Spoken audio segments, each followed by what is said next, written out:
नमस्कार, आपका स्वागत है आपके अपने YouTube चैनल संस्कृति ज्ञान विज्ञान मनोरंजन में।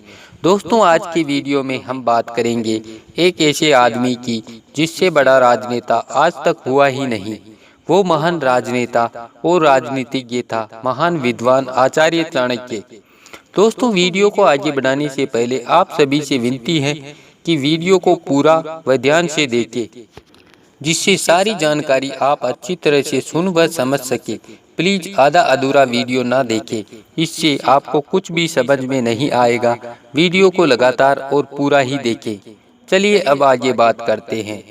दोस्तों, चाणक्य का जन्म एक ब्राह्मण परिवार में हुआ था। उसके पिता चाणक्य एक शिक्षक थे। इसी कारण पिता के नाम के आधार पर उनका नाम चाणक्य पड़ा। चाणक्य का गोत्र कौटिल्य था, इसीलिए उनको कौटिल्य के नाम से भी अलंकृत किया जाता है।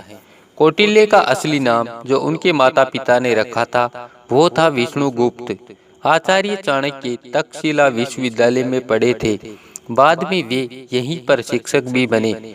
चाणक्य की रुचि बचपन से ही राजनीति में थी। अध्यापक बनने के बाद चाणक्य पाटलिपुत्र चले गए। वहां जाकर मगध साम्राज्य के नंद वंश के न्यायालय में विद्वान बने। एक दिन चाणक्य और राजा धनानंद के बीच लड़ाई हो गई। राजा ने अदालत में ही चाणक्य की बेइज्जती कर दी। चाणक्य ने तभी अपनी चोटी खोल दी और बोला, जब तक नंद साम्राज्य का नाश नहीं कर दूंगा तब तक चोटी नहीं बांधूंगा। इसके बाद चाणक्य ने चंद्रगुप्त मौर्य को चुना और केवल 19 साल की उम्र में इसे सत्ता में उतार दिया। यहीं से मौर्य साम्राज्य की शुरुआत हुई, जो बाद में धनानंद की हार का कारण बना। चाणक्य की राजनीति और दार्शनिकता पर अच्छी पकड़ थी। इसी कारण मौर्य साम्राज्य का उत्थान किया और ये भारत का सबसे बड़ा साम्राज्य बन गया। चाणक्य बहुत बुद्धिमान और शातिर दिमाग व्यक्तित्व से परिपूर्ण था। कोई भी योजना बनाते समय वह बहुत बारीकी से गहन जांच करके दूर की सोच कर योजना बनाता था। चाणक्य को दवा और खगोल विज्ञान का भी पूरा ज्ञान था। उसे समुद्र शास्त्र में महारत हासिल थी, जिससे वह किसी व्यक्ति के चेहरे के भाव को देखकर ही बता देते थे कि सामने वाला क्या सोच रहा है। चाणक्य ने हमेशा कहा कि महिलाओं पर भरोसा नहीं करना चाहिए। वो कम नैतिक चरित्र और झूठ बोलने वाली होती हैं, लेकिन ये सभी महिलाओं के लिए लागू नहीं होती। उनके अनुसार एक अच्छी महिला वह है जो पवित्र है, घर के काम में निपुण है और अपने पति के लिए सच्ची और वफादार है। वह ये नहीं कहते कि हर महिला बुरी है और न ही ये दर्शाते हैं कि हर पुरुष निर्दोष है। चाणक्य ने सिकंदर से लड़ने के लिए भारत के सभी राज्यों को एकजुट किया। इसके अलावा उन्होंने युवा लड़कियों की एक सेना भी बनाई, जिसका नाम विषकन्या रखा। चाणक्य ने इन लड़कियों को दुश्मन को मारने और चूमने के लिए इस्तेमाल किया, क्योंकि इनके चुंबन में जहर भरा होता था जो दुश्मन का काम तमाम कर देता था। आचार्य चाणक्य ने चंद्रगुप्त मौर्य को भोजन के माध्यम से थोड़ा थोड़ा जहर दिया, ताकि दुश्मन की जहरीले हमलों का उस पर कोई असर ना हो। एक दिन उस खाने को चंद्रगुप्त ने अपनी रानी के साथ मिलकर खा लिया, जो 9 महीने की गर्भवती थी। वह जहर से मर गई। यह मात्र एक हादसा था जो कि अचानक घट गया, लेकिन चाणक्य ने राजवैद्य के साथ मिलकर उसका पेट काटकर बच्चे को बचा लिया।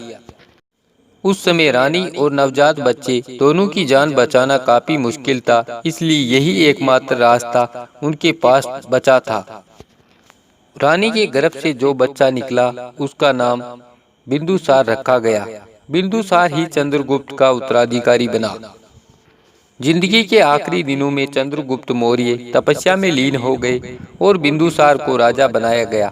चाणक्य अभी भी बिंदुसार के सलाहकार बने रहे, लेकिन चाणक्य और बिंदुसार के बीच दुश्मनी पैदा करने की एक नाजायज चाल चली गई। इस चाल को चलने वाला बिंदुसार का मंत्री सुबंधु था। उसने ये चाल इसलिए चली क्योंकि उसके मन में ईर्ष्या पनप चुकी थी।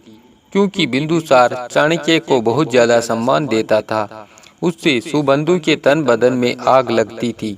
जो घटना किसी हादसे के रूप में घटी थी, उस घटना का दोषी चाणक्य को बनाने की चाल, ये था सुबंधु के दिमाग का खेल। सुबंधु ने बिंदुसार को भड़काया कि तुम्हारी माता की मौत नहीं हुई, बल्कि चाणक्य ने उसे मारा था। बिंदुसार पूरा मामला जाने बिना चाणक्य पर भड़क पड़े, उन्हें प्रताड़ित किया। इस कारण चाणक्य घर छोड़कर जंगल चले गए और खाना पीना छोड़ दिया। जब बिंदुसार को हकीकत का पता चला तो वो बहुत शर्मिंदा हुए और उनको मनाने गए, लेकिन वो माने नहीं और वापस राज दरबार नहीं गए और जंगल में ही घूमते हुए उन्होंने नश्वर शरीर का त्याग कर दिया। चाणक्य एक उच्च कोटि के दार्शनिक, विद्वान, नीतिकार और राजनीतिज्ञ थे। उनकी नीतियां, उनकी शिक्षा इतनी विश्वसनीय है कि आज भी लोग उनकी बताई गई बातों का अनुसरण करते हैं और उनके ज्ञान को ग्रहण करते हैं। तो दोस्तों, आचार्य कौटिल्य के जीवन को दर्शाने वाला ये वीडियो आपको कैसा लगा, प्लीज कमेंट करके जरूर बताएं। वीडियो को लाइक शेयर करें और ऐसी ही नॉलेजेबल, इंटरेस्टिंग और मनोरंजन की वीडियो लगातार देखते रहने के लिए चैनल को सब्सक्राइब जरूर करें। धन्यवाद। जय हिंद। वंदे मातरम।